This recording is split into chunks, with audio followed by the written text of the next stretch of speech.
BRS నాయకుడు కొడంగల్ మాజీ MLA Patnam Narender Reddy అరెస్టుపై high court తీవ్ర ఆగ్రహం వ్యక్తం చేసింది. అరెస్ట్ చేసే ముందు అనుసరించాల్సిన విధానాలను అమలు చేయలేదని తప్పుపట్టింది. కేబీఆర్ పార్కులో వాకింగ్ చేసేందుకు వెళ్లిన పట్నం నరేందర్ రెడ్డిని అక్కడ ఎలా అరెస్ట్ చేస్తారని నిలదీసింది. నరేందర్ రెడ్డి ఏమైనా ఉగ్రవాది అనుకుంటున్నారా అని నిప్పులు చెరిగింది.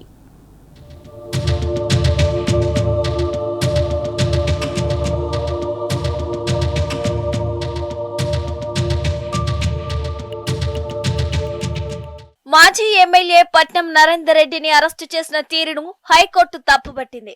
ఆయన ఏమైనా ఉగ్రవాదాన్ని నిలదీసింది. చట్ట నిబంధనలకు అనుగుణంగానే అరెస్టు చేశామన్న పబ్లిక్ ప్రాసిక్యూటర్ వాదనలతో విభేదించింది. వాకింగ్ కు వెళ్లినప్పుడు పోలీసులు అరెస్టు చేయలేదని, ఆయనను ఇంట్లోనే అరెస్టు చేశారని చెప్పగానే మరి అరెస్టు విషయాన్ని ముందుగా నరేందర్ రెడ్డి కుటుంబ సభ్యులకు సమాచారం ఇవ్వకుండా మూడో వ్యక్తికి ఎలా ఇస్తారని జస్టిస్ లక్ష్మణ్ నిలదీశారు. నరేందర్ రెడ్డి పరారీలో ఉన్నారా?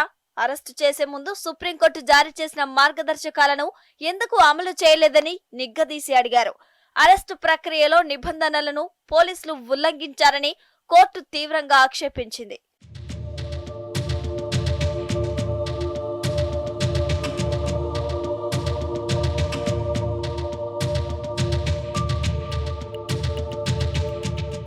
లగచల్ల ఘటనలో అధికారులకు, ప్రభుత్వ సిబ్బందికి తీవ్ర గాయాలైనట్లు రిపోర్ట్ ఇచ్చిన పోలీసులు చిన్న గాయాలైనట్టు తిరిగి ఎలా రాశారని ప్రశ్నించింది.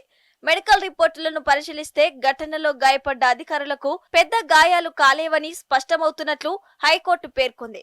అయినా దాడికి గురైన అధికారుల గాయాలపై సమగ్రంగా వివరాలు ఎందుకు ఇవ్వలేదని న్యాయమూర్తి ప్రశ్నించారు. లగచల్ల ఘటనకు 10 నుంచి 15 రోజుల ముందు పట్నం నరేందర్ రెడ్డి రైతులకు ఫోన్ చేశాడని పీపీ చెప్పడంపై హైకోర్టు స్పందించింది. నరేందర్ రెడ్డి తన సన్నిహితుడికి రోజుకు 1-2 మించి కాల్స్ చేయలేదనే విషయం కూడా రికార్డులను పరిశీలిస్తే అర్థమవుతుందని స్పష్టం చేసింది. సుప్రీంకోర్టు ఇచ్చిన గైడ్ లైన్స్ ను అమలు చేయకుండా ఎందుకు అరెస్టు చేశారని ప్రశ్నించింది. ఒక మాజీ ఎమ్మెల్యేను ఓ ఉగ్రవాదిలాగా ఎందుకు అరెస్టు చేయాల్సి వచ్చిందని నిలదీసి అడిగింది.